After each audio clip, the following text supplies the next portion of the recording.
Billy hanya bisa menunduk, menahan air matanya membakar, sementara calon mertuanya mencemoohnya.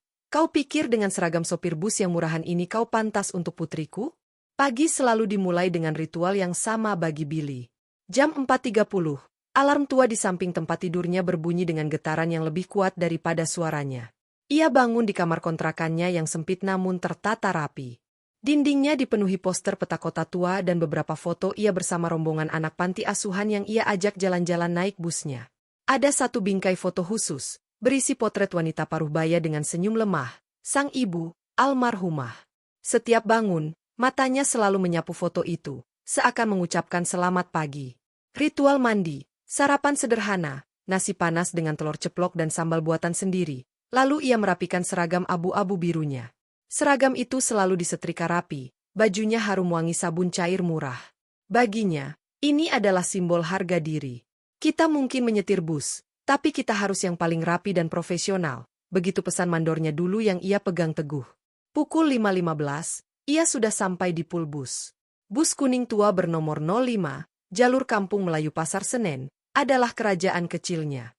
Sebelum berangkat, ia memeriksa mesin, tekanan ban, air radiator, dan kebersihan dalam bus dengan telaten. Sapu dan kemoceng adalah senjatanya. Bagi penumpang tetap, bus 05 pukul 5.45 pagi adalah yang paling bersih dan nyaman. Hidup itu seperti setir ini, Pak Billy, suatu kali ia bercerita pada Dani, kenet mudanya. Harus dipegang erat, lurus ke depan, tapi juga harus tahu kapan belok dan kapan mengerem. Jalannya tidak selalu mulus, ada lubang, ada orang nyebrang, tapi tujuannya jelas, nganterin orang sampai dengan selamat. Filosofi sederhana itu ia jalani. Billy dikenal sebagai sopir yang sabar. Tidak pernah membentak penumpang yang lambat, selalu mengingatkan nenek nemu untuk hati-hati turun, dan terkadang, kalau sepi, ia menyetel kaset lawas lagu-lagu pop melankolis yang mengiringi perjalanan. Ia mengamati kota dari balik kacanya. Ia melihat pedagang mulai berjibun, anak-anak sekolah yang mengantuk, pegawai yang terburu-buru. Ia merasa menjadi bagian dari denyut nadi kota, tanpa harus menjadi pusat perhatian. Hidupnya tidak kaya, tapi cukup. Ia bisa mengirim uang ke adiknya di kampung, menabung sedikit, dan masih cukup untuk sesekali mentraktir anak-anak panti ke kebun binatang naik busnya, tiket dari tabungannya sendiri. Kebahagiaannya sederhana, secangkir kopi tubruk panas setelah shift pagi, obrolan ringan dengan rekan sopir, dan kepuasan melihat penumpangnya sampai tujuan dengan selamat. Lalu, ada Santi. Mereka bertemu setahun lalu, dalam sebuah insiden kecil. Seorang copet beraksi di busnya. Dengan berani, Santi, yang saat itu masih menjadi anggota Polwan baru, menghentikan dan meringkus pelaku. Billy, dengan tenang, mengunci pintu bus dan mengarahkannya ke pos polisi terdekat. Kerjasama mereka berjalan mulus. Sejak itu, Santi sering naik bus rute itu, awalnya sekadar menyapa, lalu berkembang menjadi obrolan panjang via telepon di malam hari. Santi adalah cahaya lain dalam hidupnya. Cantik, tegas, tapi punya hati yang sangat lembut. Ia tidak malu dengan profesi Billy. Malah, ia sering bilang, kamu itu pahlawan kota, BIL.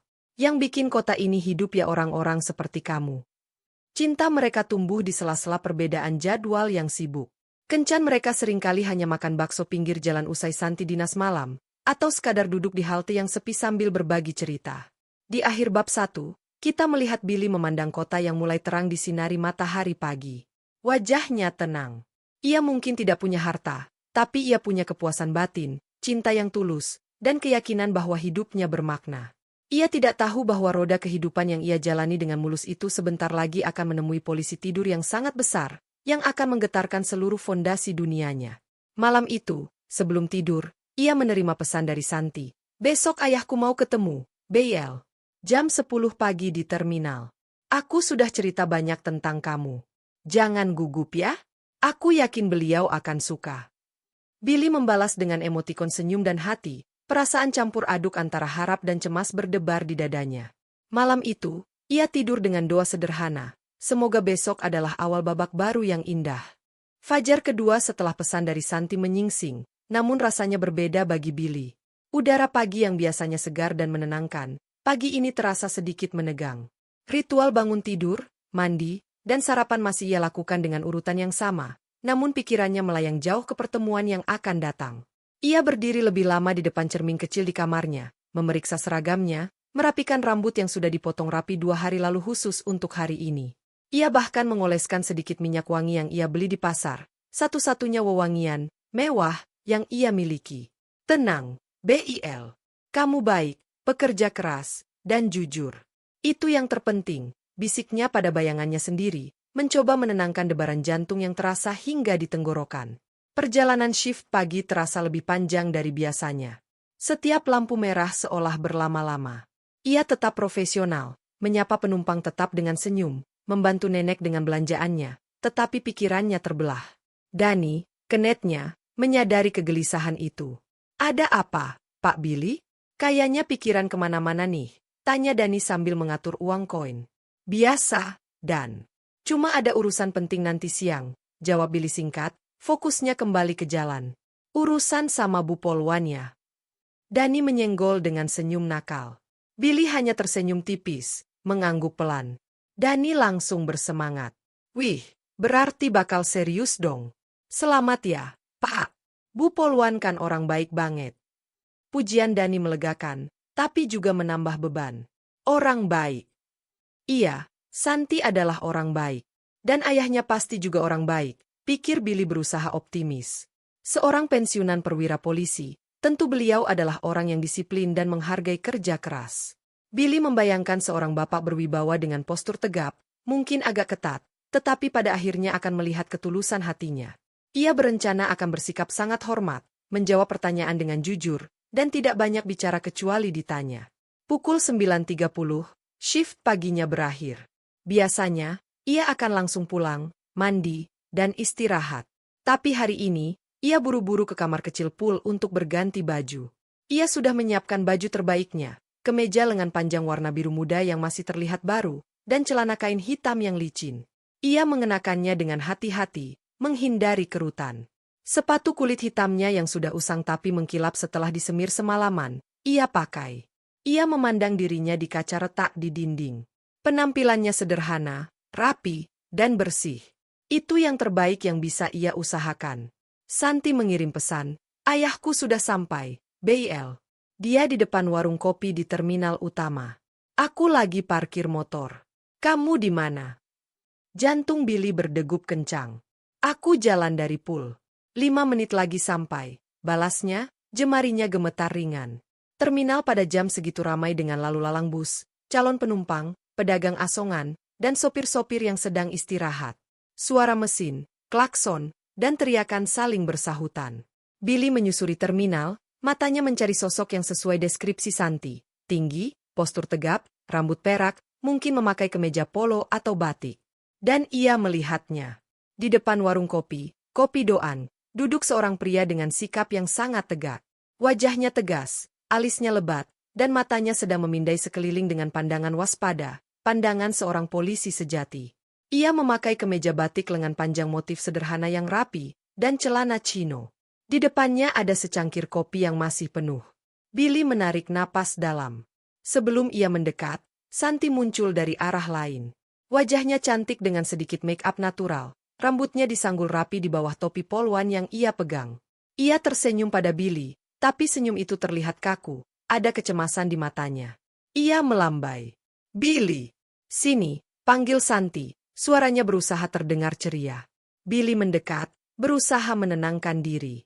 Ia membungkuk hormat saat sampai di depan meja. Selamat pagi, Pak. Saya Billy, sapanya. Suaranya terdengar lebih serak dari yang ia harapkan. Ayah Santi, Pak Anton, mengangkat kepalanya perlahan.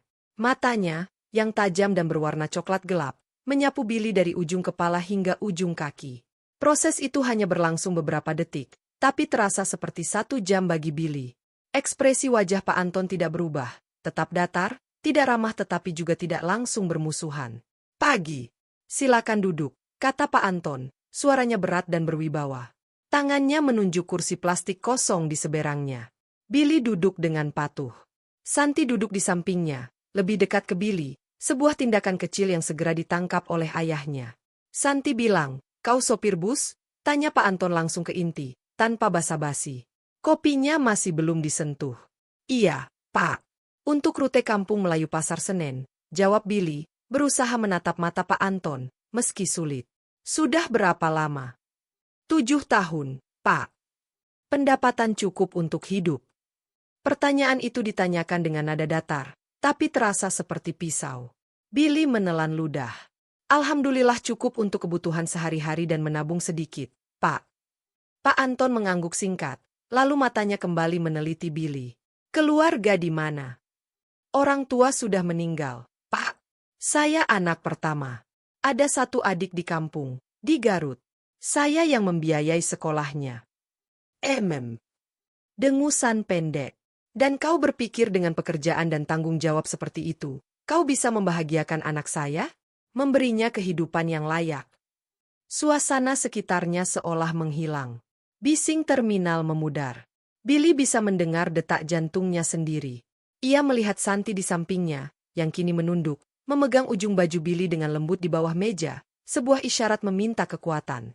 Saya akan berusaha sekuat tenaga, Pak. Saya mencintai Santi. Saya mungkin tidak bisa memberi kemewahan, tapi saya janji akan memberinya ketulusan, kesetiaan, dan perhatian penuh. Kalimat itu keluar tulus dari dasar hatinya. Untuk pertama kalinya, ekspresi Pak Anton berubah.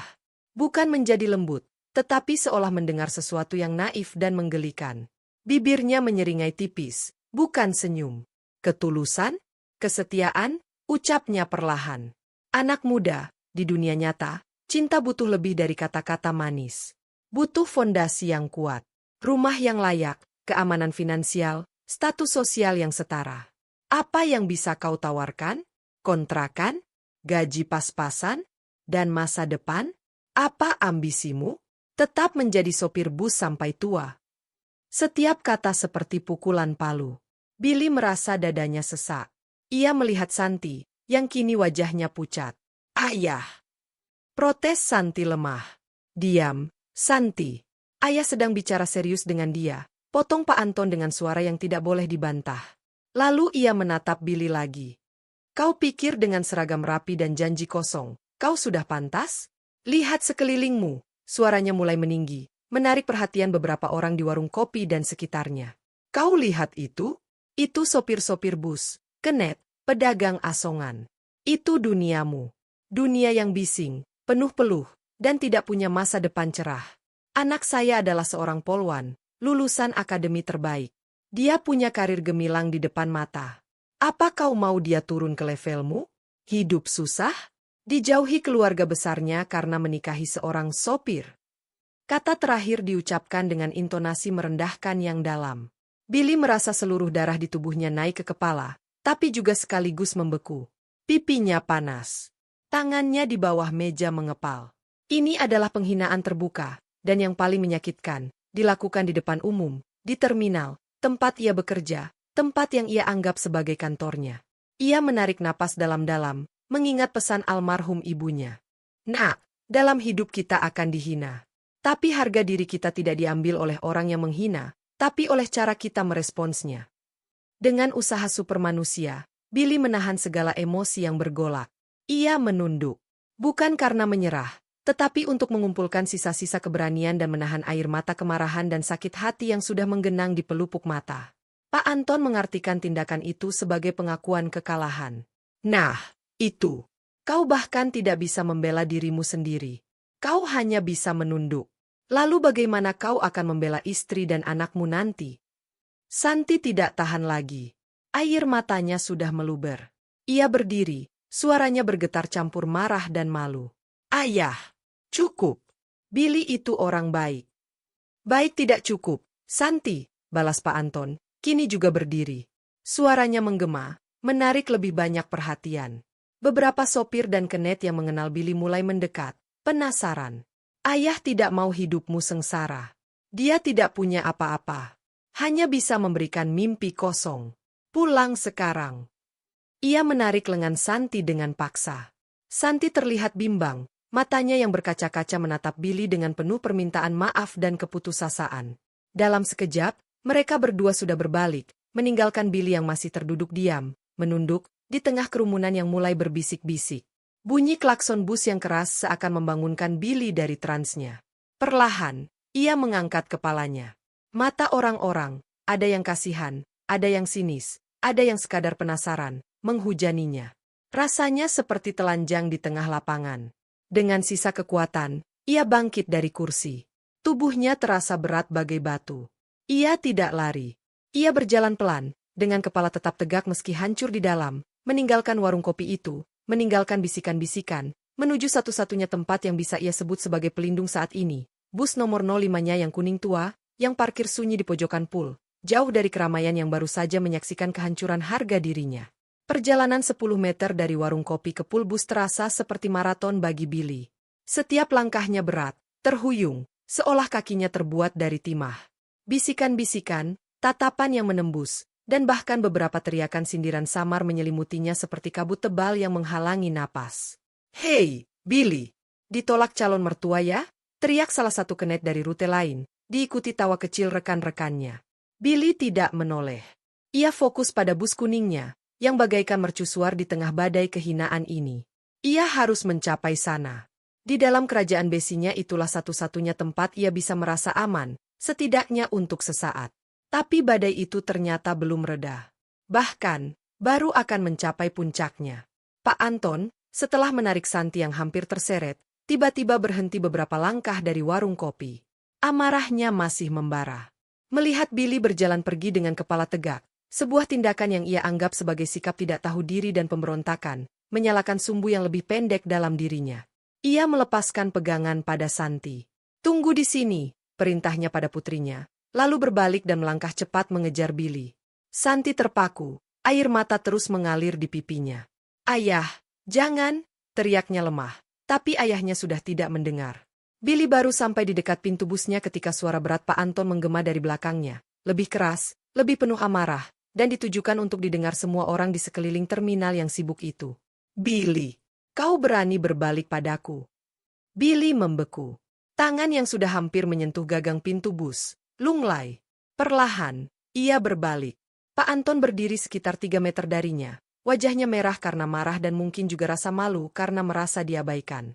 Kerumunan yang tadinya hanya memandang dari jauh, sekarang mulai mengerumuni mereka, membentuk setengah lingkaran. Ada sopir, kenet, pedagang kaki lima, penumpang yang menunggu, bahkan petugas terminal. Mereka semua penonton dalam drama memalukan ini. "Kupikir setelah mendengar kebenaran yang kasar tadi, kau akan mengerti dan pergi dengan baik-baik," hardik Pak Anton, tangannya menunjuk ke arah Billy. "Tapi rupanya kau masih punya muka untuk berjalan pergi dengan sombong. Apa yang kau sombongkan? Harta? Pangkat? Atau cuma keberanian bodohmu mengganggu anak orang baik-baik?" Setiap kata seperti cambuk yang menyayat kulit. Billy bisa merasakan ratusan pasang mata tertancap padanya. Di kerumunan itu, ia melihat beberapa wajah familiar, rekan sopir yang biasanya bersenda gurau, pedagang nasi goreng langganannya, bahkan mandor pulnya. Rasa malu yang begitu dalam membakar seluruh tubuhnya. Saya tidak bermaksud sombong, Pak," ucap Billy, suaranya lirih namun berusaha terdengar jelas. "Saya hanya ingin memberi ruang dan tenang." "Ruang dan tenang?" Pak Anton menyeringai, mendekati Billy.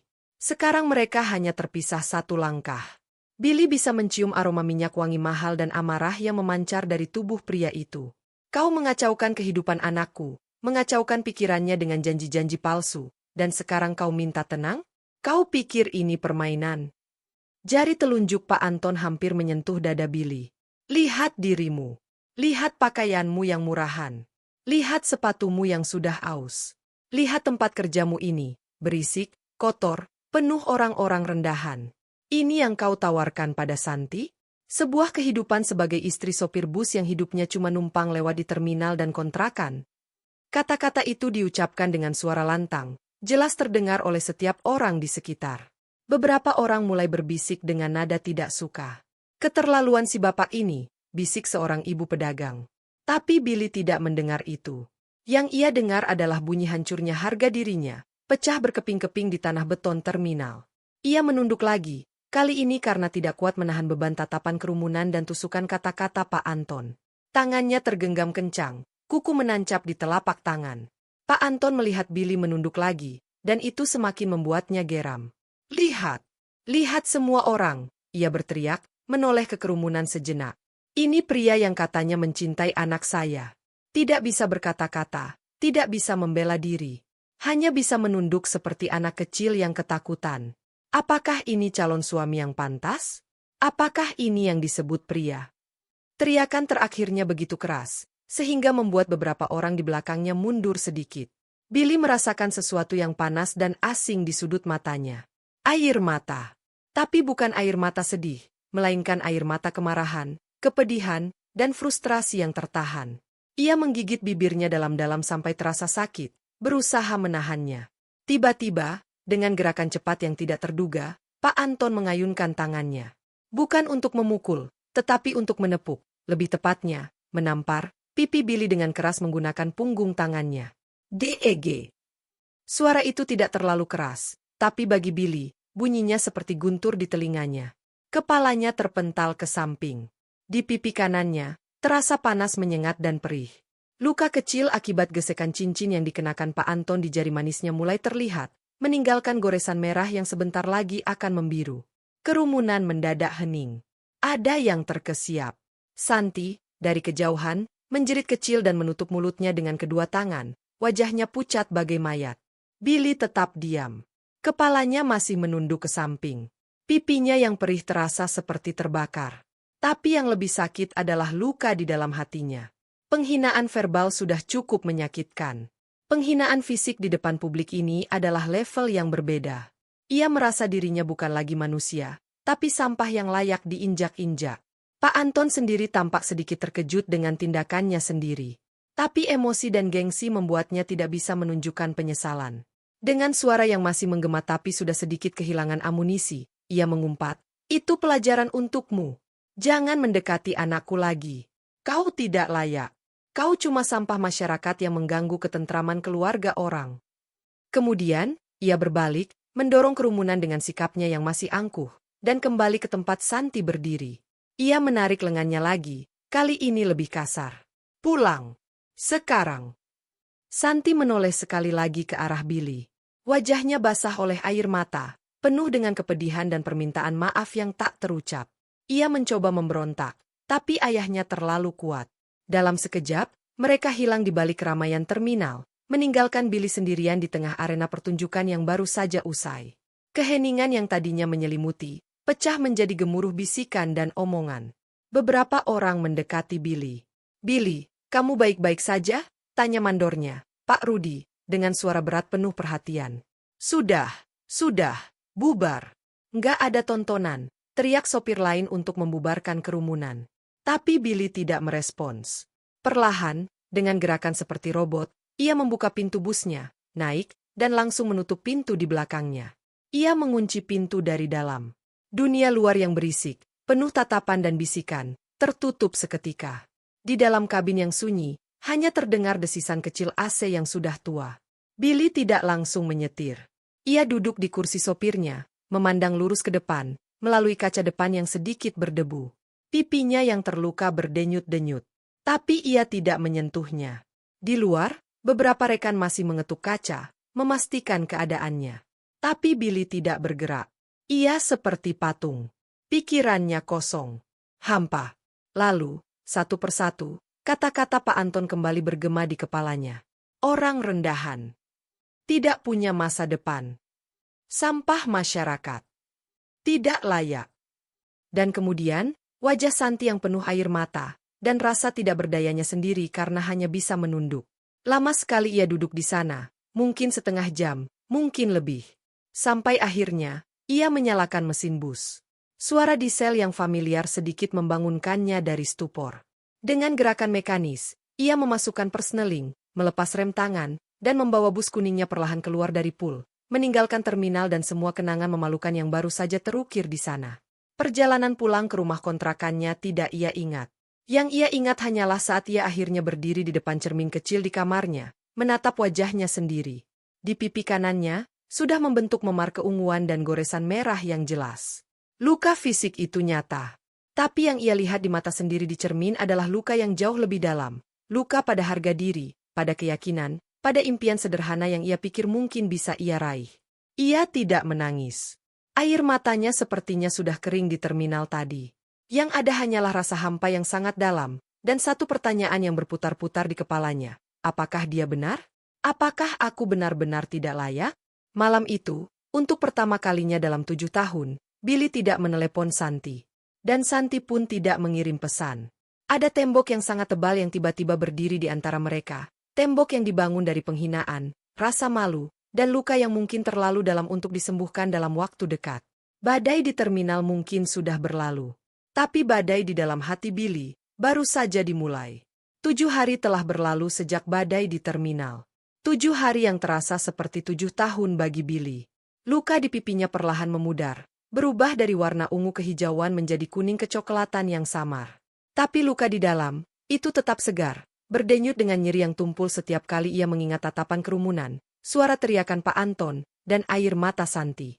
Kehidupan rutinnya berjalan, tetapi seperti roda yang kehilangan greasinya, terasa kasar, berat, dan berisik. Ia masih menyetir bus nomor 05, masih menyapa penumpang dengan senyum, masih memeriksa mesin setiap pagi. Namun, semua itu dilakukan dengan gerakan otomatis, tanpa jiwa. Senyumnya tidak lagi sampai ke mata. Ia menjadi lebih pendiam, bahkan dengan Dani yang selalu cerewet. Pak Billy, ini kenapa sih akhir-akhirannya? Kayaknya kayak orang kesurupan. Ngelamun terus, keluh Dani suatu sore saat bus sedang sepi. Billy hanya menggeleng, menatap lurus ke jalan. Lagi capek aja, Dan. Tapi Dani tahu. Seluruh pool terminal sudah tahu. Cerita tentang penghinaan itu menyebar bagai api di musim kemarau, dibumbui dengan berbagai versi. Ada yang membela Billy, menyebut Pak Anton sombong dan kejam. Tapi tidak sedikit yang berbisik, ya memang, apa ia poluan cantik mau sama sopir bus? Billy itu nggak tahu diri sih. Bisikan-bisikan itu, meski tidak diucapkan ke wajahnya, tetap sampai ke telinga Billy. Ia bisa melihatnya dari tatapan mereka. Dari cara mereka tiba-tiba berhenti berbicara saat ia lewat. Rumah kontrakannya yang dulu terasa seperti pelindung, kini terasa seperti sel kecil yang dingin. Ia menghabiskan malam-malamnya dengan duduk di tepi tempat tidur, menatap foto ibunya. "Ibu, apa ibu juga akan malu dengan aku?" bisiknya suatu malam, suaranya serak. Foto itu tidak menjawab, hanya senyum lembut yang tetap abadi. Dan ada Santi. Itulah luka yang paling perih. Dalam 7 hari itu, hanya 3 pesan singkat yang datang darinya. Hari pertama, "Billy, aku minta maaf. Aku nggak bisa ngapa-ngapain. Ayahku marah banget." Billy tidak membalas. Apa yang harus ia katakan? Tidak apa-apa. Tapi ada apa-apa. Semuanya salah. Hari ketiga, ayahku nyita HP-ku. Aku baru bisa pinjem temen. Kamu baik-baik aja? Pipimu. Billy membaca pesan itu berulang kali. Rasa rindu dan sakit bercampur aduk. Ia mengetik, lalu menghapus, lalu mengetik lagi. Akhirnya, hanya satu kata yang ia kirim, "Baik." Itu bohong. Ia tidak baik-baik saja. Hari ke-6, aku dirotasi ke kota lain. Besok berangkat. Mungkin ini yang terbaik buat sementara. Maafin aku, Bil. Aku sayang kamu. Pesan itu membuat Billy menghancurkan gelas kopi kesayangannya. Pecahannya bertebaran di lantai, tapi ia hanya terduduk, memandangi kata-kata di layar. Dirotasi. Ia tahu itu bahasa halus untuk dikirim jauh, dipisahkan dari kemungkinan bertemu Billy. Itu adalah langkah tegas Pak Anton untuk memutus semua ini. Dan Santi, ia menurut. Pesan itu adalah ucapan selamat tinggal. Malam setelah menerima pesan itu adalah titik terendah Billy. Ia membolos kerja untuk pertama kalinya. Ia membeli sebotol minuman keras murah di warung dan mencoba meminumnya, berharap bisa melupakan. Cairan pahit itu membakar tenggorokannya dan membuatnya mual. Ia bukan peminum. Seteguk kedua membuatnya muntah ke toilet. Ia terkapar di lantai kamar mandi yang lembab, menangis terseduh-seduh untuk pertama kalinya sejak insiden itu. Tangisan seorang lelaki yang merasa telah kehilangan segalanya, harga diri, cinta, dan masa depannya. Aku cuma sopir bus. Memangnya dosa besar apa? Aku kerja halal. Aku jujur. Kenapa aku diperlakukan seperti sampah? Teriaknya pada dinding kosong. Suaranya parau dan penuh kepedihan. Kemudian, dalam keheningan setelah tangisan reda, saat ia duduk bersandar di dinding dengan mata bengkak dan pikiran kosong, pandangannya tertumbuk pada satu hal, sebuah kardus tua yang tersimpan di bawah tempat tidurnya. Kardus itu berisi barang-barang peninggalan ibunya, beberapa surat, buku tulis tua, dan sebuah album foto. Dengan tangan gemetar, ia menarik kardus itu. Ia membuka album foto yang kulitnya sudah lapuk. Ada foto ibunya yang masih muda, dengan senyum cerah, berdiri di depan sebuah gedung besar yang megah. Ada foto-foto ibunya dengan orang-orang yang berpakaian bagus. Dan ada satu foto yang membuatnya terpaku. Foto ibunya memegang diploma, dengan jubah wisuda dan toga. Ibunya, yang selama ini ia kenal sebagai seorang janda sederhana penjual kue keliling, ternyata adalah seorang sarjana. Seorang sarjana yang memilih meninggalkan dunianya setelah menikah dengan ayah Billy, seorang guru desa, dan memilih hidup sederhana. Di balik foto itu, tertulis tulisan tangan ibunya yang anggun. Untuk anakku, Billy, jangan pernah biarkan dunia mendikte nilaimu. Nilai seseorang ada di sini, disertai gambar panah menuju hati, dan di sini, panah lain menuju kepala. Jadilah baik, jadilah cerdas, dan gunakan kedua itu untuk membangun, bukan membalas. Ibu sayang kamu. Air mata segar mengalir di pipi Billy, namun kali ini bukan air mata keputusasaan. Ini air mata pencerahan, rasa rindu yang mendalam, dan sebuah percikan api yang tiba-tiba menyala dalam kegelapan. Kata-kata ibunya bergema. Gunakan untuk membangun, bukan membalas. Billy menatap dirinya di cermin yang retak di dinding. Ia melihat seorang lelaki dengan seragam sopir bus, pipi yang masih lebam, mata yang sayu. Tapi sekarang, di balik kepedihan itu, ada sesuatu yang lain. Ada tekad. Ayah Santi bilang aku tidak punya masa depan. Bilang aku cuma orang rendahan. Bilang aku tidak layak. Billy berbicara pada bayangannya sendiri. Tapi ibu bilang nilai seseorang tidak ditentukan dunia. Ia berpikir keras. Selama ini, ia menerima takdirnya. Ia puas dengan kesederhanaan. Tapi apakah puas berarti tidak boleh bermimpi lebih tinggi? Apakah menerima berarti tidak boleh berubah menjadi lebih baik? Penghinaan Pak Anton, betapapun sakitnya, mengandung kebenaran yang pahit. Dalam dunia yang materialistis, ketulusan hati saja tidak cukup. Ia harus memiliki fondasi. Bukan untuk membanggakan diri, bukan untuk menyombongkan, tetapi untuk membuktikan, terutama pada dirinya sendiri, bahwa ia lebih dari sekadar yang orang lihat. Janji yang ia ucapkan pada dirinya sendiri di terminal, yang tenggelam dalam rasa malu, kini muncul kembali dengan kekuatan baru. Ia akan kembali. Bukan sebagai orang kaya yang menyombongkan diri, tetapi sebagai pria yang telah mengubah nasibnya sendiri, yang telah membangun fondasi dengan tangannya sendiri, yang pantas berdiri tegak tanpa rasa malu. Pikiran itu seperti suntikan adrenalin. Rasa hampa dan putus asa perlahan digantikan oleh fokus yang dingin. Ia bangkit, membersihkan bekas muntahannya, membereskan pecahan gelas. Ia mandi air dingin, dan untuk pertama kalinya dalam seminggu, ia merasa benar-benar sadar. Malam itu, ia tidak tidur. Ia duduk dengan buku catatan baru. Di halaman pertama, ia menulis dengan huruf kapital tebal, "Jalan untuk kembali." Ia mulai membuat daftar. Keahlian, ia hanya bisa menyetir. Tapi ia tahu mesin, tahu logistik, tahu rute, tahu orang.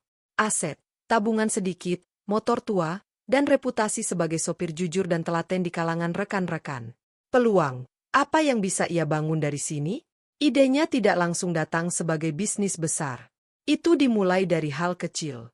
Ia ingat keluhan rekan-rekan sopir tentang sulitnya mendapatkan suku cadang bus yang ori dengan harga terjangkau. Ia ingat cerita sopir-sopir lain tentang penipuan di bengkel. Ia ingat bagaimana para sopir sering menginap di pinggir jalan dengan fasilitas seadanya. Benih sebuah ide mulai tumbuh. Tidak muluk-muluk. Dimulai dari dunianya sendiri, dunia transportasi. Keesokan harinya, Billy kembali bekerja dengan wajah yang berbeda. Masih ada sisa kesedihan, tetapi kini dibalut dengan tekad yang kuat. Ia mulai aktif bertanya, mendengarkan, mencatat. Ia berbicara dengan mandor, dengan sopir-sopir lain, dengan pedagang di terminal. Ia belajar. Dan pada malam yang sama, sebelum tidur, ia melakukan satu hal yang sudah lama tidak ia lakukan. Ia berdoa dengan khusyuk. Bukan meminta kekayaan, bukan meminta Santi kembali, tetapi meminta kekuatan, kebijaksanaan, dan petunjuk untuk langkah pertama dalam perjalanan panjangnya. Di luar, hujan turun membasahi kota. Di dalam kamar kontrakan yang sederhana, seorang sopir bus dengan luka di pipi dan lebih banyak luka di hati, telah memutuskan untuk tidak lagi menjadi korban penghinaan. Ia akan menjadi arsitek dari takdirnya sendiri. Perjalanan untuk pulang, sebagai pria yang pantas, telah dimulai dari titik nadirnya. Bab ini ditutup dengan Billy tertidur dengan buku catatannya masih terbuka di dadanya. Di halaman, "Jalan untuk kembali." Ada satu kalimat yang dilingkari. Start small. Build from what you know. Prove it to yourself first. Luka hati itu belum sembuh, tetapi kini ia memiliki obatnya. Sebuah tujuan yang lebih besar daripada rasa sakitnya sendiri. 6 bulan adalah waktu yang cukup untuk mengubah rencana menjadi gerakan, dan tekad menjadi aksi nyata. Dalam 6 bulan itu, terminal dan pool bus tempat Billy bekerja menyaksikan sebuah perubahan halus namun pasti pada diri sopir bus nomor 05.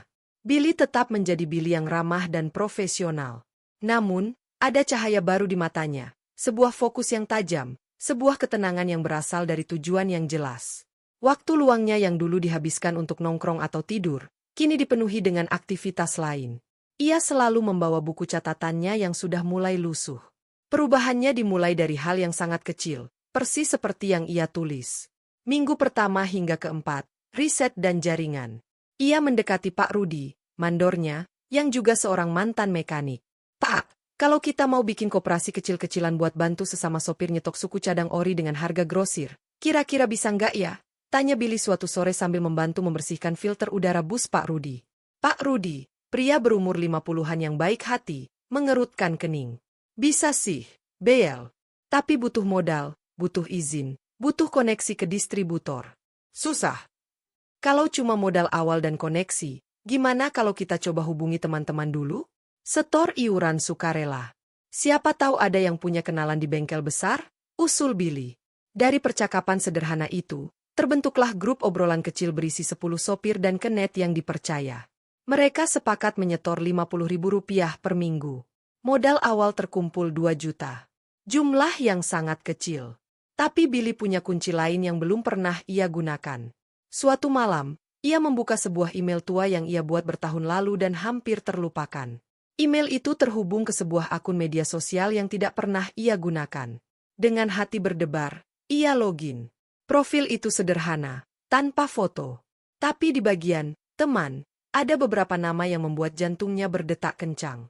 Nama-nama yang ia kenal dari masa lalu yang sangat berbeda. Masa sebelum ia memilih hidup sebagai sopir bus. Ia mengambil napas dalam-dalam, lalu mulai mengetik pesan pada salah satu nama itu. Halo, Danang.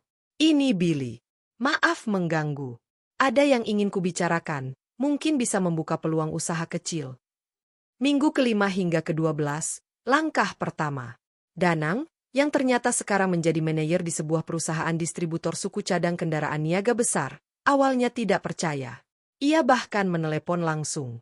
Billy, beneran lo? Lo di mana sih? Hilang begitu saja, suara Danang riuh di telepon. Sederhana aja, Dan. Gue lagi di Jakarta. Jadi sopir bus, jawab Billy jujur. Ada keheningan sejenak di seberang sana. Jadi sopir bus? Lo, emang nggak mungkin. Lo kan? Danang terdiam, seolah menyensor kata-katanya sendiri. Gue memilih ini. Dan, tapi sekarang gue butuh bantuan. Bukan buat gue sendiri, tapi buat komunitas gue di sini. Billy menjelaskan idenya tentang koperasi kecil untuk para sopir. Mendengar penjelasan Billy yang jelas dan terstruktur, meski tentang bisnis yang sangat kecil, Danang terkesima. Ini adalah Billy yang ia kenal dulu, visioner, peduli, dan punya kemampuan analisis yang tajam. Oke, gue bantu. Gue bisa kasih lo kontak distributor tingkat 2. Harganya pasti lebih miring dari pasaran. Tapi lo urus sendiri ya perizinannya. Modal awal lo berapa? 2 juta, jawab Billy polos. Danang tertawa. Buset, tapi nggak apa-apa. Gue percaya lo. Nih, gue kasih pinjaman tanpa bunga, tambahin jadi 10 juta. Lo kembalikan kapan-kapan aja. Anggap aja investasi buat lihat lo bangkit lagi. Pinjaman itu menjadi suntikan darah segar. Bersama Pak Rudi dan 2 sopir lain, Billy mengurus perizinan koperasi konsumsi sederhana, sebagai awal, dan mulai memesan barang. Mereka menyewa sebuah garasi kecil di dekat terminal sebagai gudang. Billy, dengan pengetahuan mekaniknya yang ia pelajari selama 7 tahun, menjadi penjamin kualitas. Ia memastikan setiap barang yang datang adalah ori. Minggu ke-13 hingga ke-20, bisnis dan kepercayaan. Billy Parts Supply, nama sederhana yang diusulkan Pak Rudi, resmi berjalan. Awalnya hanya melayani 10 anggota. Tapi kualitas barang dan harga yang 15% lebih murah dari bengkel sekitar, plus kejujuran Billy, membuat cerita menyebar. Dalam 2 bulan, anggota koperasi bertambah menjadi 30 orang. Omzet masih kecil, tapi sudah mulai ada keuntungan yang bisa dibagikan. Billy tidak berhenti di situ.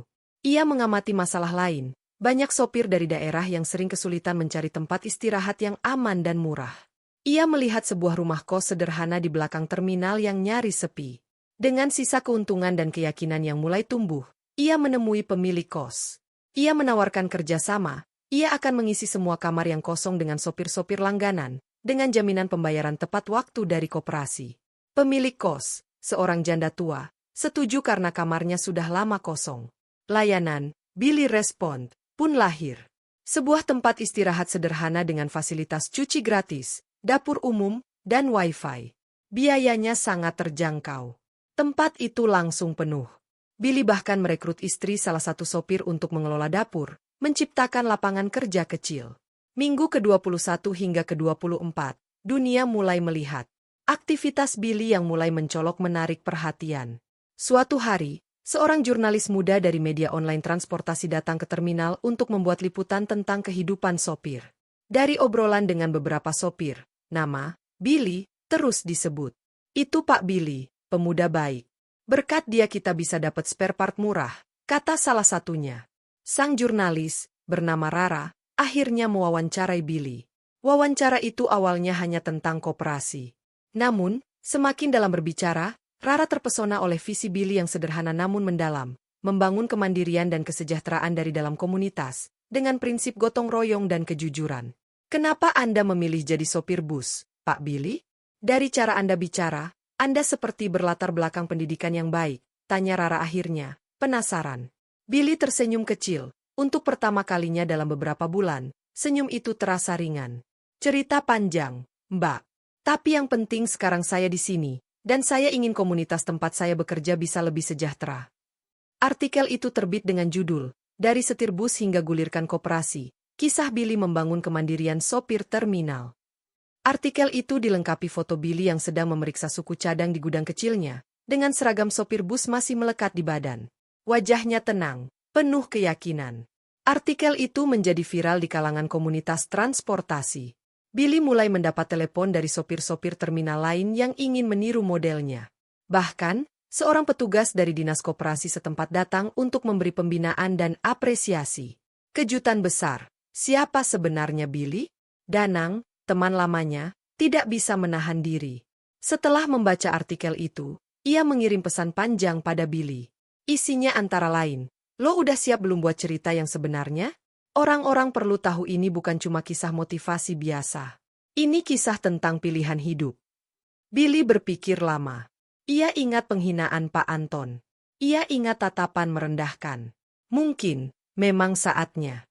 Ia setuju untuk wawancara lanjutan dengan Rara, dengan satu syarat, cerita lengkapnya harus dimuat, tanpa mengurangi rasa hormat pada ibunya.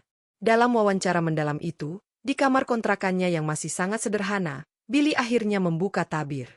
Sebelum memakai seragam ini, mulainya dengan suara lembut. Saya adalah Billy Hermawan, lulusan teknik industri dari salah satu kampus ternama di Bandung. Ibu saya seorang sarjana, ayah saya guru. Mereka mengajarkan saya untuk merendah dan peduli. Setelah mereka meninggal, saya mewarisi sejumlah aset yang cukup untuk hidup tanpa bekerja. Rara terkesiap, rekamannya terus berjalan. Tapi warisan itu tidak membuat saya bahagia. Saya melihat banyak orang seperti sopir bus, yang bekerja keras namun hidupnya sulit. Saya memutuskan untuk merasakan hidup mereka, untuk memahami dari dalam. Saya memilih menjadi sopir bus, dengan identitas asli, tapi menyembunyikan latar belakang saya. Saya ingin berkontribusi, bukan sebagai filantropis yang memberi dari atas, tapi sebagai rekan seperjuangan yang membangun dari bawah. Lalu, tentang insiden dengan calon mertua. Rara bertanya hati-hati. Billy mengangguk, wajahnya sedikit muram. Itu adalah titik terendah saya. Tapi juga titik balik. Penghinaan itu menyadarkan saya bahwa berkontribusi saja tidak cukup. Saya harus membangun sesuatu yang bisa membuktikan bahwa setiap orang, dari latar belakang apapun, punya potensi untuk menciptakan perubahan dan meningkatkan martabatnya sendiri. Koperasi dan Respond, ini adalah awal. Bukan untuk pamer, tapi untuk membuktikan pada diri saya sendiri dulu, bahwa saya bisa. Rara menulis dengan getir. Ini bukan sekadar kisah sopir bus sukses. Ini adalah kisah tentang seorang pria berpendidikan tinggi yang memilih hidup sederhana untuk sebuah misi, dihina karena dianggap rendahan, lalu bangkit dengan membangun dari akar rumput, tanpa meninggalkan identitas akar rumputnya itu. Artikel kedua itu menjadi bom. Judulnya, Di Balik Seragam Sopir Bus, kisah sarjana teknik yang memilih hidup sederhana dan bangkit dari penghinaan. Viralnya melampaui dunia transportasi. Media nasional mulai meliput. Billy diundang sebagai pembicara di seminar kecil tentang kewirausahaan sosial. Di setiap kesempatan, ia selalu memakai seragam sopir busnya.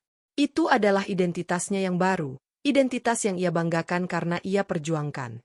Dunia mulai melihat siapa Billy sebenarnya. Bukan sebagai orang kaya yang bersembunyi, tapi sebagai seorang visioner sosial yang rendah hati, yang martabatnya ternyata jauh lebih tinggi daripada yang bisa diukur dengan uang atau gelar. Dan di suatu kota kecil, seorang poluan muda yang sedang bertugas membaca artikel itu di ponselnya. Air matanya jatuh membasahi layar. Ia tersenyum di antara tangis. Ia selalu tahu, di lubuk hatinya, bahwa pria yang ia cintai itu adalah seorang yang langka.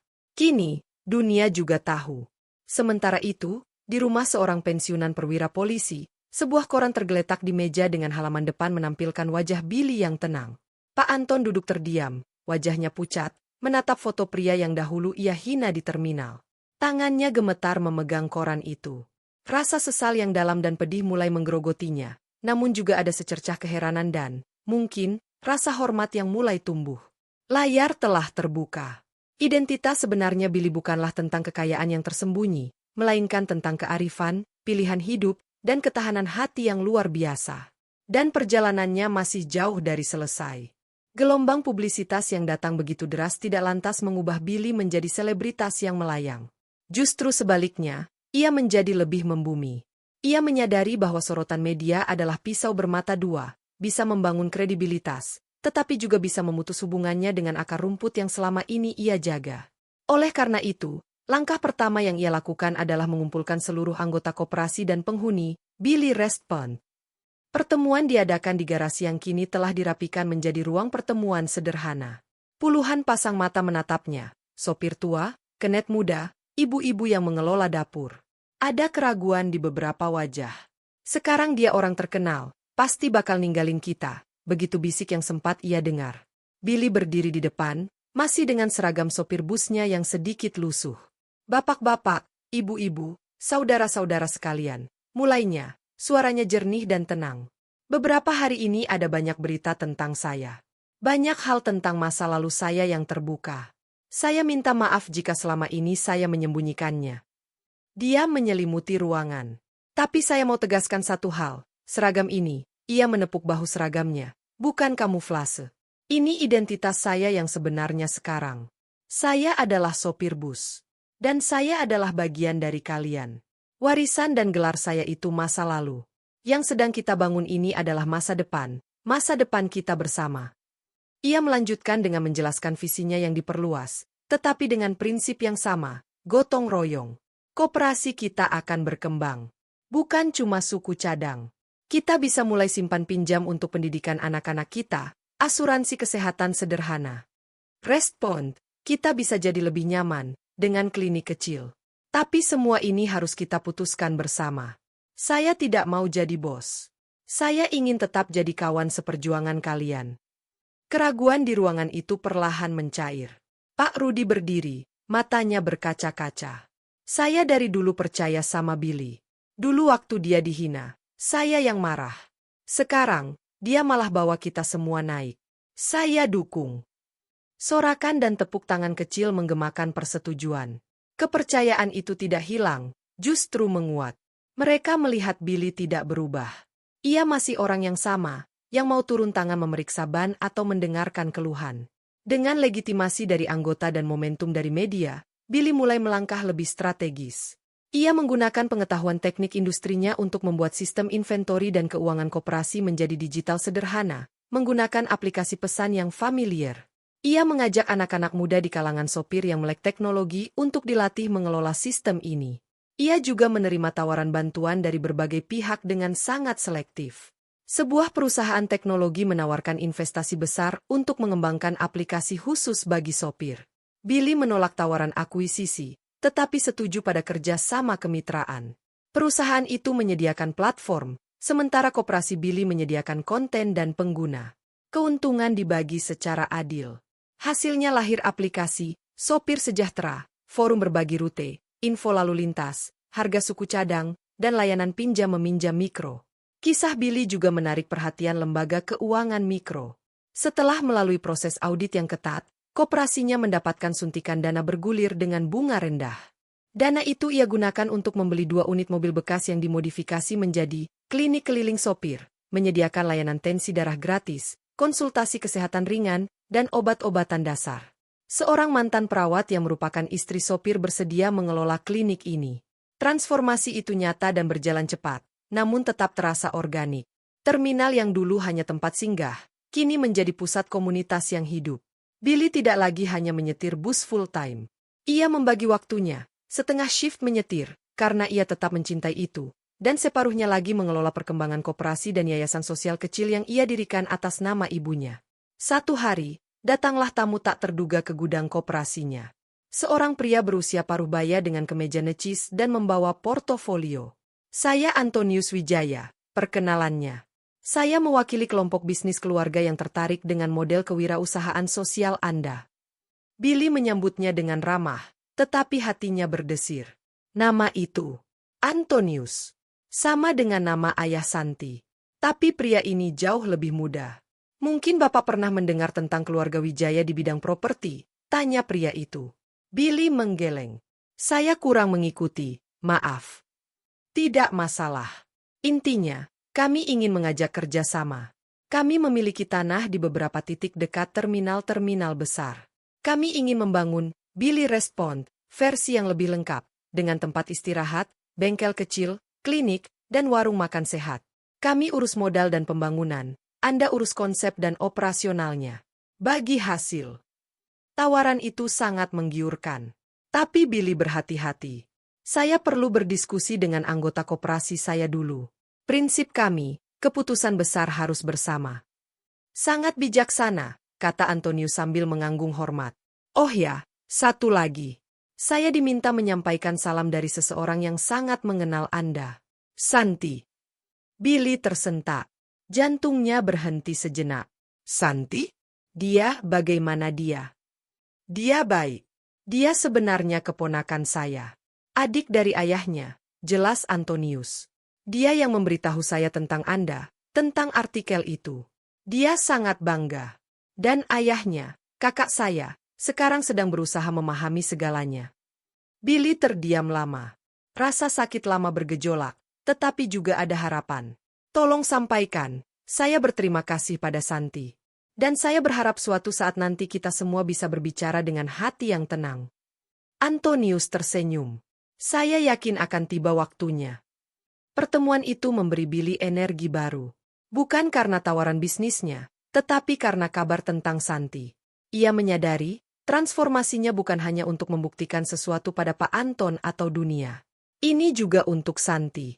Untuk menunjukkan bahwa cinta mereka tidak lemah, tetapi justru menjadi motivasi untuk menjadi manusia yang lebih baik. Beberapa minggu kemudian, Billy diundang menjadi pembicara utama di sebuah seminar nasional tentang kewirausahaan inklusif. Di sana, hadir pejabat, pengusaha, dan akademisi. Saat ia naik panggung, masih dengan kemeja sederhana dan celana kain, sengaja tidak memakai jas, ia melihat kerumunan orang asing. Lalu, di sudut ruangan, ia melihat seorang pria tegak dengan rambut perak, duduk di kursi paling belakang. Pak Anton. Napas Billy sesaat tersendat. Tapi ia menarik napas dalam-dalam. Ini bukan saatnya untuk konflik. Ini saatnya untuk berbagi. Presentasinya sederhana, penuh data dari pengalaman lapangan, dan disampaikan dengan kisah-kisah nyata para sopir. Ia tidak menyombongkan diri, tidak menyebut penghinaan yang ia alami. Ia hanya bercerita tentang potensi yang sering diabaikan, tentang martabat yang perlu dibangun, bukan diberi. Kita sering menilai seseorang dari seragam yang ia kenakan, dari mobil yang ia kendarai, dari dompetnya, kata Billy di akhir presentasi. Tapi saya belajar bahwa nilai terbesar justru ada di dalam hati dan pikiran, keinginan untuk bangkit, untuk berkontribusi, dan untuk tidak menyerah pada keadaan. Saya dulu dianggap tidak layak oleh seseorang karena seragam saya. Tapi hari ini, Saya berdiri di sini dengan seragam yang sama di hati saya, dan saya tahu, saya layak, karena saya tidak berhenti berusaha menjadi lebih baik, untuk diri saya dan untuk komunitas saya. Tepuk tangan bergemuruh. Banyak yang berdiri. Dari sudut matanya, Billy melihat Pak Anton tidak bertepuk tangan.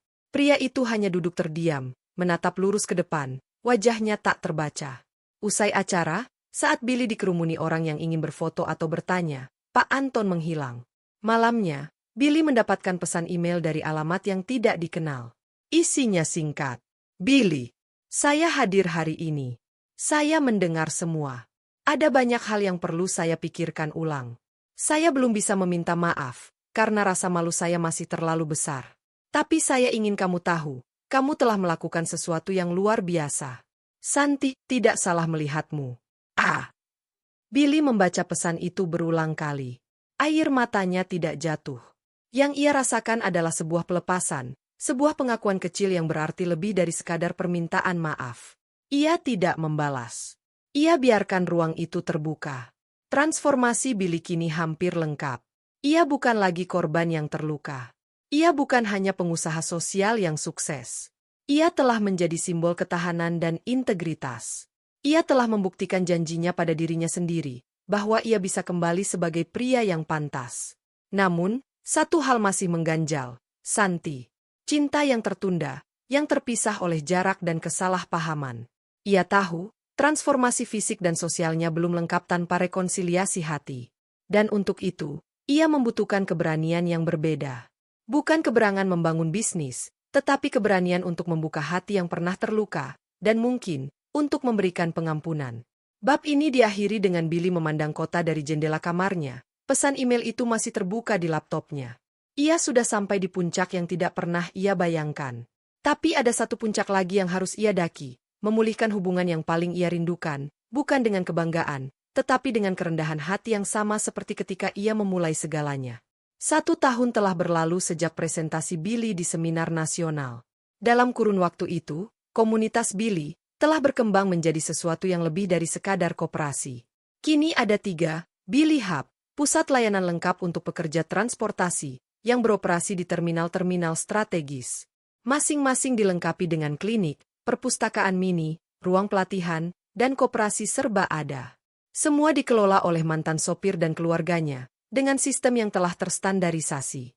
Billy sendiri lebih berperan sebagai penasihat dan pengawas, sementara operasional harian diserahkan pada tim yang ia percayai. Ia bahkan menyempatkan diri untuk kembali kuliah, mengambil program magister manajemen komunitas, dengan beasiswa dari salah satu universitas yang terkesan dengan karyanya. Kehidupan Billy penuh dan bermakna. Namun, ada ruang kosong yang tak pernah terisi.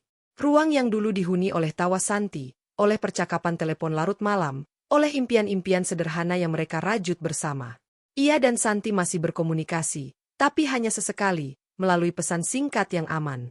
Santi masih bertugas di kota lain, dan sepertinya ada tembok tak terlihat yang menjaga jarak mereka. Billy memahami. Luka yang diakibatkan ayahnya mungkin masih terlalu dalam bagi Santi, atau mungkin Santi merasa telah mengkhianati Billy dengan tidak membelanya lebih keras dulu. Pak Anton, melalui pamannya Antonius, beberapa kali menyampaikan keinginan untuk bertemu. Tapi Billy selalu menunda. Bukan karena dendam, tapi karena ia merasa pertemuan itu harus terjadi pada saat yang tepat, ketika semua emosi sudah tenang, dan ketika ia bisa bertemu bukan untuk mengadu, tetapi untuk memahami. Kesempatan itu datang tanpa diduga. Suatu siang, Billy mendapat telepon dari Danang, teman lamanya yang kini menjadi mitra bisnisnya di bidang distribusi. Bel, ada acara charity gala minggu depan, nih. Acara penggalangan dana buat pendidikan anak-anak marginal. Panitianya minta lo jadi salah satu penerima penghargaan, Social Entrepreneur of the Year. Ayo dong, dateng. Sekalian networking. Billy awalnya menolak. Ia tidak nyaman dengan acara-acara formal yang glamor. Tapi Danang bersikeras. Acaranya di hotel dekat terminal lo. Dan yang penting, ini buat tujuan baik.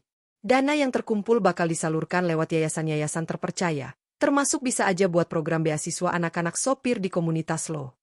Alasan terakhir itu yang meluluhkan Billy. Ia setuju. Malam puncak acara tiba. Billy hadir dengan setelan batik sederhana namun elegan, hadiah dari para anggota koperasi. Ruangan ballroom hotel yang megah dipenuhi oleh para filantropis, pengusaha, dan selebritas. Billy merasa seperti ikan di darat.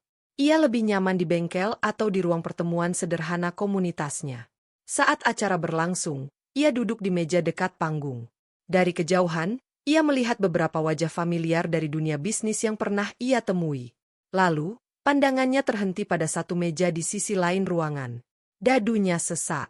Di sana, duduk Pak Anton. Berdampingan dengan seorang wanita parubaya yang elegan, mungkin istri, dan Santi. Santi. Ia memakai gaun sederhana warna lavender, rambutnya tergerai indah. Wajahnya masih secantik dulu, bahkan lebih, dengan kedewasaan yang baru di matanya. Ia sedang menunduk, mengobrol dengan ibunya, terlihat tidak nyaman dengan kemewahan sekitar. Billy tidak bisa memalingkan muka. Jantungnya berdebar kencang, campur aduk antara rindu, sakit, dan kecemasan. Apakah Santi tahu ia akan ada di sini? Apakah ini kebetulan? Acara berlanjut. Saat namanya dipanggil untuk menerima penghargaan, Billy berjalan ke panggung dengan langkah tenang. Sorotan lampu menyilaukannya. Ia menyampaikan ucapan terima kasih singkat, mengalihkan pujian kepada seluruh anggota komunitasnya, dan menekankan bahwa penghargaan ini adalah untuk semua pekerja kasar yang tak terlihat. Kehormatan ini, katanya, adalah pengingat bahwa setiap kita punya hak dan kemampuan untuk menulis ulang narasi hidup kita sendiri. Terima kasih untuk mereka yang percaya, dan terima kasih juga untuk mereka yang meragukan. Keraguan Anda menjadi bahan bakar untuk membuktikan bahwa manusia bukanlah statistik atau seragam yang ia kenakan. Saat turun dari panggung, matanya secara naluriah mencari meja tempat Santi duduk. Ia melihat Santi sedang menatapnya, wajahnya basah oleh air mata. Di sebelahnya, Pak Anton menunduk, tidak sanggup menatap. Billy kembali ke mejanya, tapi konsentrasinya buyar. Sepanjang acara, ia bisa merasakan tatapan dari seberang ruangan. Saat acara makan malam usai dan para tamu mulai bersosialisasi, Billy memutuskan untuk pergi ke taman hotel untuk menghirup udara segar. Pikirannya kacau. Melihat Santi begitu dekat namun begitu jauh, terasa lebih menyakitkan daripada ketika mereka berpisah. Billy. Suara itu, yang selama ini hanya ia dengar dalam mimpi, menggema di telinganya dari balik punggungnya. Pelan, bergetar. Billy membeku. Perlahan, ia berbalik. Santi berdiri di bawah cahaya lampu taman, sekitar 3 meter darinya. Air mata masih menggenang di matanya, tapi ia tersenyum. Senyum yang sedih namun indah. Halo, Santi, sahut Billy, suaranya serak. Congratulations, ucap Santi, masih menjaga jarak. Aku selalu tahu kamu hebat. Terima kasih. Tapi, kamu yang membuatku ingin menjadi hebat. Keheningan yang pekat menyelimuti mereka, hanya dipecah oleh suara jangkrik dan denting musik dari dalam hotel. Ayahku dia ingin bicara denganmu, kata Santi akhirnya, suaranya berbisik. Dia di dalam. Tapi aku minta izin dulu untuk menemuimu. Aku perlu meminta maaf. Kamu tidak perlu meminta maaf, San. Kamu tidak melakukan kesalahan. Tapi aku diam. Aku biarkan dia menghancurkanmu. Aku pergi. Tangis Santi akhirnya meledak. Ia menutup wajahnya dengan tangan. Billy menutup jarak di antara mereka. Perlahan, ia meraih tangan Santi, menurunkannya dari wajahnya. Sentuhan pertama setelah sekian lama terasa seperti kejutan listrik yang hangat. Kamu tidak punya pilihan, San. Aku mengerti. Dan lihat, semua yang terjadi membawaku ke sini. Membawaku pada tujuan hidupku yang sebenarnya. Santi mengangguk, menghapus air matanya. Aku baca setiap artikel tentangmu. Aku ikuti setiap langkahmu. Aku sangat bangga. Dan aku sangat merindukanmu. Rinduku lebih dalam, jawab Billy, jarinya dengan lembut menyentuh pipi Santi. Tapi, tentang ayahmu. Aku tahu. Dia berubah. BL. Perlahan. Setelah membaca tentangmu, setelah melihat apa yang kau lakukan, dia mulai merenung. Dia mulai melihat kesombongannya. Malam ini, dia bersikeras datang karena tahu kamu akan di sini. Dia ingin bertatap muka. Billy menghela napas. Aku tidak ingin pertemuan yang penuh drama, San. Tidak akan. Aku janji. Dengan hati berdebar, Billy mengangguk. Ia menggandeng tangan Santi, tangan yang ia rindukan selama ini, dan mereka berjalan kembali ke dalam hotel. Di sebuah ruang meeting kecil yang disewa khusus, Pak Anton sedang berdiri menghadap jendela, punggungnya terlihat tegang. Saat mereka masuk, ia berbalik perlahan. Wajahnya tampak lebih tua dari yang Billy ingat. Kerutan di dahinya lebih dalam, dan ada kelelahan di matanya yang dulu begitu tajam. Ia memandangi tangan Billy dan Santi yang bergandengan, lalu menatap wajah Billy. "Billy," sapanya. Suaranya parau, hampir tak terdengar. "Pak Anton," balas Billy dengan mengangguk hormat, melepaskan gandengan tangan Santi. Pak Anton menunduk sejenak, seolah mengumpulkan keberanian. Lalu, ia mengangkat kepalanya, dan untuk pertama kalinya, Billy melihat kerendahan hati di mata pria itu. Saya tidak tahu harus mulai dari mana," ujar Pak Anton, tangannya gemetar ringan. Kata, "Maaf, terasa terlalu kecil, terlalu hampa, untuk apa yang saya lakukan pada Anda." Billy diam, membiarkan pria itu menyelesaikan. "Saya telah hidup dengan kebanggaan kosong seumur hidup. Pangkat, seragam, gelar itu yang saya anggap sebagai ukuran martabat. Saya melihat Anda dan yang saya lihat hanyalah seragam, profesi, dan kemiskinan. Saya buta. Saya kejam." Suaranya tercekat. "Saya menghina Anda di depan orang-orang. Saya melukai Anda dan yang paling saya sesali, saya menyakiti putri saya sendiri dengan memaksakan prasangka buruk saya." Santi menangis pelan di samping Billy. "Saya menyaksikan apa yang Anda bangun. Saya baca setiap berita. Saya pelajari model bisnis sosial Anda. Dan saya merasa malu.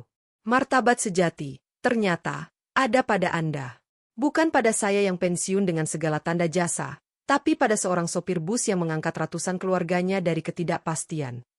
Pak Anton mengambil langkah maju, lalu, dengan gerakan yang mengejutkan Billy dan Santi, ia membungkukkan badannya, sebuah sungkem yang dalam dari seorang ayah kepada calon menantunya. "Saya tidak layak meminta maaf. Tapi tolong, izinkan saya untuk memperbaiki kesalahan saya. Izinkan saya, suatu hari nanti, untuk memiliki menantu seperti Anda. Dan izinkan saya untuk menjadi bagian dari keluarga besar komunitas Anda, mungkin dengan cara saya yang terbatas." Billy terharu. Dendam dan sakit hati yang tersisa, perlahan mencair melihat kerendahan hati pria yang dulu begitu angkuh ini. Ia melangkah maju, merangkul dan mengangkat tubuh Pak Anton. "Tidak perlu seperti itu, Pak. Yang lalu biarlah berlalu. Yang penting sekarang dan yang akan datang," kata Billy, suaranya penuh kelembutan. "Saya menerima permintaan maaf Anda. Dan saya dengan senang hati akan belajar dari pengalaman dan kebijaksanaan Anda." Pak Anton memeluk Billy erat, isaknya terdengar di ruangan itu. Itu adalah pelukan peleburan es, pengampunan, dan awal yang baru. Malam itu, mereka bertiga duduk dan berbicara berjam-jam. Bukan tentang masa lalu yang pahit, tetapi tentang masa depan. Pak Anton, dengan koneksinya di dunia veteran dan kepolisian, menawarkan untuk membantu program pelatihan keselamatan berkendara dan hukum bagi sopir. Santi, dengan mata berbinar, bercerita tentang ide program pendampingan hukum gratis untuk pekerja informal melalui komunitas Billy. Billy melihat mereka, ayah dan anak ini, yang kini hadir dengan kerendahan hati dan keinginan untuk berkontribusi. Ia tahu, inilah bentuk, kembali, yang paling sempurna.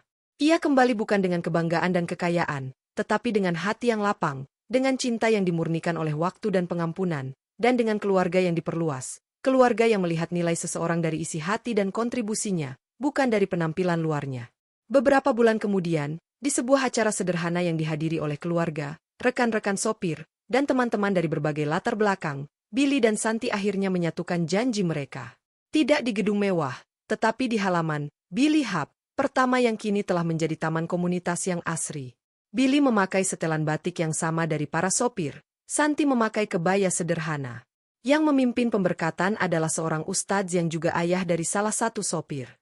Pak Anton, dengan bangga dan mata berkaca-kaca, menyerahkan putrinya pada Billy. Kali ini, tidak ada keraguan, tidak ada penghinaan. Hanya kebanggaan yang tulus pada seorang pria yang telah membuktikan bahwa kelas sosial terbaik adalah kelas kemanusiaan.